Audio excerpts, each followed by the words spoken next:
인간의 삶은 수많은 선택이 요구되는 100년 인생 여정이다. 은퇴 후 삶에 대한 해법 찾기에 너무 많은 시간을 투여한 탓일까요? 요즘은 왠지 모르게 점점 짝퉁 철학자가 되는 느낌입니다. 생각이 많아진 탓이겠죠. 살다 보면 수없이 많은 선택을 하게 됩니다. 인생 후반도 마찬가지겠죠. 어떤 선택은 인생 후반을 궁지로 내몰고 또 어떤 선택은 인생 후반을 풍요롭게 할 것입니다. 그렇다면 우린 선택의 순간이 왔을 때 어떤 선택을 해야 후회하지 않는 결과로 이어질 수 있을까요?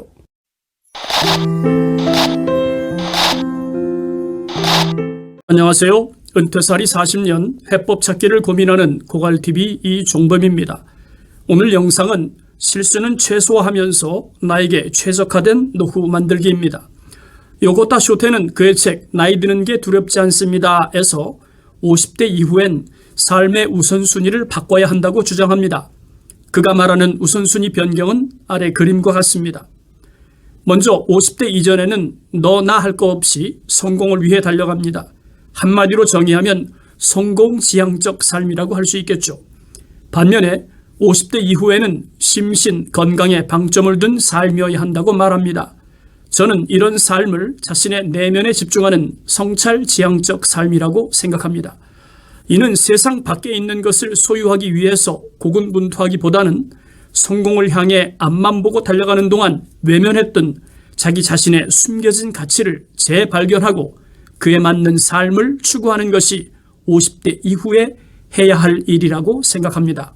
앞서 언급한 성공지향적 삶과 성찰지향적 삶엔 분명한 차이가 존재합니다. 먼저 50대 이전 성공지향적 삶은 끊임없는 경쟁과 극심한 스트레스가 수반이 되는 삶으로 승진과 성과에 대한 끝없는 목마름이 표출되는 일상이라고 할 수 있겠죠. 시간이 갈수록 체력은 떨어지고 기력이 쇠해도 가속 중인 성공 열차를 세우지 않으려 합니다. 더구나 대한민국은 빨리빨리 나라답게 남다른 일 처리 속도를 요구하는 탓에 자신의 인적 자산을 혹사시키는 일이 비일비재하게 나타나죠. 업무에 치이고 술자리에 치이고 가족에게 치이고 마음 편히 쉬고 싶어도 머릿속은 이겨야 한다는 경쟁의식, 더 많은 돈을 벌어야 한다는 사명감 때문에 자신의 인적 자산을 무리하게 소진하는 것이 바로 50대 이전의 삶이라고 할 수 있습니다. 하지만 50대 이후는 조금 달라질 필요가 있겠죠. 성공지향적 삶도 중요하지만 그보다는 자신을 돌아보고 가꾸는 성찰지향적 삶의 비중이 커져야 합니다. 나이 들수록 노동력 측면에서 뒷전으로 밀리는 일이 벌어집니다.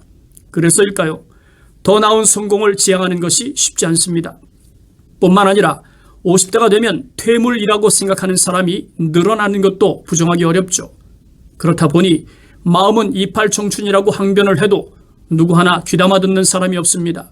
이런 상황에서 기회를 만드는 일이 정말 쉬운 일은 아닐 겁니다. 하지만 죽으란 법은 없겠죠. 조금만 다르게 생각하면 더 많은 기회를 만들 수 있는 기회가 만들어질 수 있습니다. 지금은 코로나로 인해서 세상의 판도가 급변하는 시기입니다. 대한민국의 강점인 IT와 속도라는 키워드가 활동적 시니어들에겐 더 많은 사회적 참여의 기회를 늘릴 수 있다고 볼 수 있습니다. 한 예로 50대 이후 유튜브 제작에 뛰어드는 사람이 적지 않은 것도 IT와 시니어가 결합된 사례라고 할 수 있겠죠. 베이비 부모 세대, 50대 이후를 대표하는 세대로 가장 많은 돈을 가지고 있고 가장 많은 세대 인구를 자랑합니다. 이들의 연령대를 확장적 관점으로 구분하면 전쟁 직후인 1955년부터 1974년까지 출생한 1758만 명으로 1955년에서 1964년생에 해당하는 전반기 베이비 부모 세대와 65년부터 1974년에 해당하는 후반기 베이비 부모 세대로 구분할 수 있습니다. 앞서 언급한 것처럼 이들 베이비 부모 세대는 다른 세대에 비해서 돈이 많고 가장 많은 세대 인구를 자랑합니다. 뿐만 아니라 뒷방으로 물러나서 어른 행세하길 원하지도 않죠. 오히려 새로운 도전을 택하는 사람이 적지 않은 세대라고 할 수 있습니다. 시대를 앞서 예측하는 학자들의 말을 종합해보면 향후 시니어 관련 시장이 커질 것이라는 데는 이견이 없는 것 같습니다. 주변에서 쉽게 찾아볼 수 있는 요양 관련 사업이 하나의 예죠. 노인 기저귀 사업, 노인 신발, 노인 용품, 노인 음식, 유니버설 기능이 들어있는 노인 전용주택, 노인 공동체 마을, 노인 모텔, 노인 택배. 나이든 시니어를 타겟으로 하는 사업이 늘어나면서 상대적으로 사회에 참여할 수 있는 기회가 늘어난다는 것이겠죠. 그렇게 되면 제3의 나이로 명명된 5075 세대들이 또 한 번 대한민국 사회의 주역으로 자리매김하는 기회가 온다는 말 아니겠습니까? 그렇다면 이런 변화가 예상되는 지금 50대 이후 시니어들은 어떤 생각을 가져야 할까요? 현실적으로 인정하고 싶지 않지만 대부분의 직장인들은 50대 초중반이면 잘 다니고 있는 직장에서 물러나야 하는 현실입니다. 말이 좋아서 물러나는 것이지 밀려난다고 보는 게 더 현실적이죠. 퇴소와 함께 주류에서 비주류로 옮겨지는 삶이 시작된다고 할 수 있습니다. 퇴사 전에는 이른 아침 출근하고 일하고 결제하고 밥 먹고 퇴근 후 회식하는 일상이 주된 일과였다면 50대 퇴사 이후엔 늦게 일어나고 딱히 갈 것과 할 일이 정해져 있지 않고 약속된 만남이 사라지고 편한 옷차림과 가꾸지 않은 외모가 반복되는 일상이 늘어납니다. 그러면서 자기 스스로 사회적으로 더 나은 내일을 만들기 위해 도전할 수 있는 기회가 줄었다고 생각하죠. 그렇다면 이게 시니어들이 처한 오늘의 현실이니까 받아들이고 뒷전으로 물러나야 하는 걸까요? 저는 아니라고 생각합니다. 제가 주목하는 시니어들의 진짜 문제는 나이가 들수록 자기 자신을 과소평가하는 것입니다. 이 나이에 내가 뭘 할 수 있겠어? 이젠 너무 늦은 거야. 그럼 너무 늦었지. 100에서 150만 원 정도라도 고정적으로 벌 수 있는 직장이 있었으면 좋겠다. 제가 생각하는 50대 이후의 삶은 자신이 처한 현실을 비관하고 좌절하는 모습을 수용하는 것이 아닙니다. 오히려 그 반대죠. 은퇴 후에 누구나 겪을 수 있는 위험을 미리 예측하고 그에 상응하는 대비책을 세울 수 있는 준비 시간을 갖는 것이 제가 말하고 싶은 핵심입니다. 지금 아무리 잘 나가는 상황일지라도 앞만 보고 성공을 향해 달리는 것이 아니라 주기적으로 멈춰서서 주변을 돌아보고 살피는 시간이 절대적으로 필요합니다. 실수하지 않는 은퇴를 위해서라도 자기를 점검하는 시간이 필요합니다. 그렇다면 어떻게 해야 위험은 최소화하고 나에게 최적화된 노후를 준비할 수 있을까요? 저는 편의상 두 가지만 강조하고 싶습니다. 하나는 은퇴 후에 주변에 흔들리지 않는 나만의 행동 선택 기준을 세우는 것이고 또 하나는 은퇴 후에 어떻게 시간을 쓸 것인지 고민하는 것입니다. 그럼 첫 번째로 선택의 순간 주변에 휘둘리지 않는 나만의 행동 기준을 세우는 문제부터 살펴보겠습니다. 일종의 행동 선택 규칙이라고 해도 좋겠죠. 쉬운 예로 친인척은 물론 자신이라도 보증은 절대 서지 않는다. 설령 자식을 위해 경제적 지원을 하더라도 돌려받지 않아도 될 만큼만 지원한다. 고수익을 미끼로 다가오는 사업 제한은 이유 불문, 대상 불문 무조건 거절한다. 선심성으로 서비스로 접근하는 것들을 일체 불허한다. 경찰서, 금융기관, 하다못해 자녀를 사칭한 어떤 요구도 즉각 응하지 않고 자녀들에게 직접 확인하는 절차를 거친다. 등과 같은 행동 기준이 하나의 예가 될 수 있습니다. 두 번째, 은퇴 후의 일과를 3등분하는 것입니다. 시간도 은퇴 자산입니다. 그러므로 요긴하게 써야 할 예산이고 특별한 자산이죠. 그러므로 은퇴 후에 나를 위해 시간을 어떻게 쓸 것인지 계획하는 것은 매우 중요합니다. 시간 낭비는 곧 예산 낭비이고 은퇴 자산을 낭비하는 것과 같으니까요. 앞선 영상에서 기회가 될 때마다 말씀드린 시간 3등분론도 그중 하나입니다.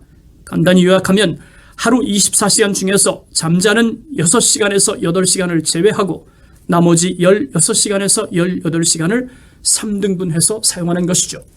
시간 3등분 첫 번째 3분의 1은 철저하게 나를 위한 시간으로 사용하는 것입니다. 이 시간은 누구의 간섭도 받지 않는 나만의 시간으로 자기 개발이나 취미생활이 좋은 예가 될 수 있겠죠. 자신의 내면에 숨겨진 가치를 발견하고 이를 구체화하는 시간으로 이해하면 될 것 같습니다. 제 경우엔 글쓰기를 통해서 내 안에 감춰진 생각을 구체화하고 있는 것이 그에 해당하겠죠. 시간 3등분 두 번째 3분의 1은 우리를 위한 시간으로 쓰는 것입니다. 봉사활동이나 어떤 모임에 참여해서 지역사회의 일원으로 활동하는 것입니다. 이는 스스로 고립되거나 관계가 끊어지는 위험을 차단하는 데 특별한 효과가 있습니다. 시간 3등분 세 번째 3분의 1은 소득활동 시간입니다. 일종의 파트타임 같은 일을 하는 거죠. 일에 대한 보상은 당연한 것이고 상황에 따라서는 특별한 선물이 될 수도 있습니다. 이는 더 나은 내일을 만드는데 절대적으로 필요한 동력이기 때문에 결코 간과할 수 없는 활동이란 점을 강조하고 싶습니다. 다시 한번 말씀드리지만 시간은 내가 사용할 수 있는 특별한 예산이고 소중한 은퇴 자산입니다. 절대 공짜가 아니라 나를 위해서 하늘이 내려준 특별한 선물이 시간이란 점을 잊지 맙시다. 실수는 최소화하면서 나에게 최적화된 노후 만들기에 대한 두 가지 제안을 요약하겠습니다. 첫째, 나이 들수록 주변에 흔들리지 않는 자기만의 행동 선택 기준을 세우십시오. 왜냐하면 자신을 올바로 세우기 위한 사고의 축이 없다면 인생 후반 중요한 선택의 순간과 맞이했을 때 온정이나 핏줄에 이끌려서 마지못해 선택하는 일이 벌어질 수 있으니까요. 이는 사고의 중심축이 흔들린 선택으로 위험한 상황을 초래할 수 있는 만큼 절대 외면하지 말고 고민해 주길 제안합니다. 둘째, 시간을 어떻게 쓰면 좋을지 고민해 주세요. 시간을 쪼개려면 그에 걸맞는 고민이 필요합니다. 너무 많은 고민도 문제지만 고민의 흔적이 느껴지지 않는 시간 쪼개면 더 큰 문제를 야기하죠. 시간은 공짜지만 그 시간을 어떻게 사용하는가에 따라서 시간이 주는 선물의 가치가 달라지는 만큼 50대 인생 반환점을 돌았다면 시간을 어떻게 쓰면 좋을지 진지하게 고민해 주길 제안합니다. 건강, 자산, 행복은 자동으로 설계되고 준비할 수 있는 것이 아니죠. 그러므로 은퇴 후 실수는 최소화하고 나에게 최적화된 인생을 만들고 싶다면 은퇴 후 나만의 행동 선택 기준과 은퇴 후 시간을 어떻게 쓸 것인지 고민해 주십시오. 오늘 영상 여기까지입니다. 여러분 행복하십시오.